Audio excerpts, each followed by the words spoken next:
नमोस्तु महाराज जी, नमोस्तु महाराज जी, नमोस्तु महाराज जी। मेरा प्रश्न ये है, शुभ और अशुभ कर्म हमारे साथ लगे हुए होते हैं। शुभ कर्म में सभी अच्छा लगता है, पर अशुभ कर्म के समय में हमारा मन कहीं पे भी नहीं लगता है। उस समय में हम साम्य भाव कैसे रखें? बहुत अच्छा।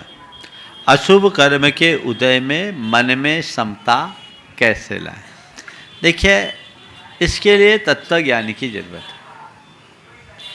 अगर हमारे अंदर तत्व ज्ञान हो, जीवन की समझ हो, तो कितना भी अशुभ कर्म उदय हो, हम अपने मन को विचलित नहीं कर सकते।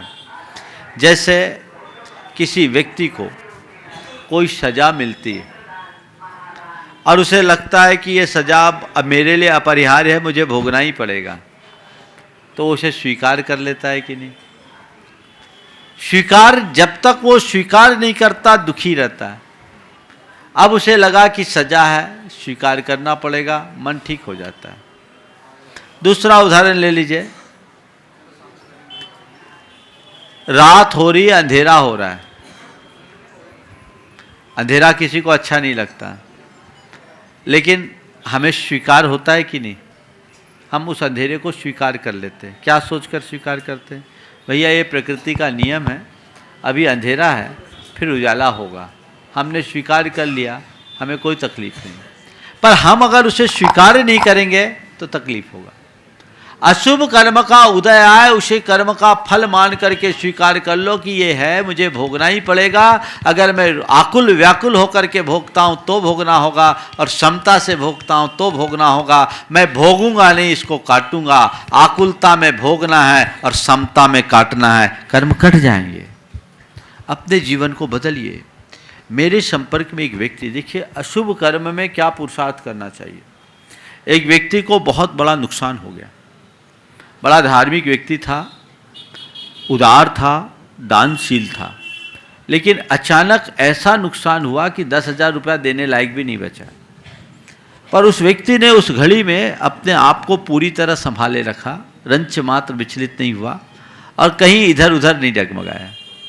उसने क्या किया, उसके नगर में 7 मंदिर थे। उसने नियम लिया, 7 मंदिरों के रोज दर्शन करके ही मुंह में पानी डालूंगा। प्रतिदिन अलग अलग मंदिर में वो पूजन करता और 7 मंदिर के जब तक दर्शन नहीं करता, लगभग 4.5 किलोमीटर पैदल चल करके वो 7 मंदिर के दर्शन करता और 11 बजे के बाद मुंह में पानी डालता। उसको ये आ गया था कि अभी मेरे कर्म का उदय है, समय चक्र खराब है, इसे मुझे काटना है और काटने का अस्त्र भगवान की भक्ति से बढ़कर के मेरे पास और कोई नहीं है। आप सब सुनकर आश्चर्य करेंगे, ये घटना मैं पहले भी 1-2 बार सुना चुका हूँ। उस व्यक्ति के 6 महीने के भीतर किस्मत बदल गई। उसकी नासिक में एक प्रॉपर्टी थी जो लिटिगेशन में फंसी हुई थी, वो डील उसकी हो गई अपने आप और अपेक्षा से ज़्यादा। इसी तरह भोपाल में एक प्रॉपर्टी थी जिसका उसको पता भी नहीं था, उसे दूसरों के माध्यम से मालूम पड़ा ये प्रॉपर्टी है और तुम इसको सल्टा दो, उसको मोटी रकम उसमें मिल गई। और ये दोनों चीज़ों से उसको जो पैसा आया, उससे उसने बाजार की लायबिलिटी तो चुकाई, आज फिर कहाँ से कहाँ आकर के खड़ा हो गया। यह है कर्म काटने का रास्ता।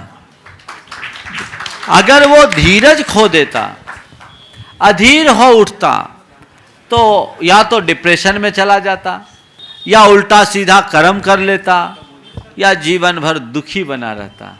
लेकिन उसने इसे स्वीकार करके भगवान की शरण स्वीकार ली, अपने कर्म को काट लिया, अपने जीवन का उद्धार हो गया। तो एक रास्ता है, इस रास्ते को अंगीकार करके यदि हम ऐसा करेंगे तो सब परिणाम सहज हो जाएंगे।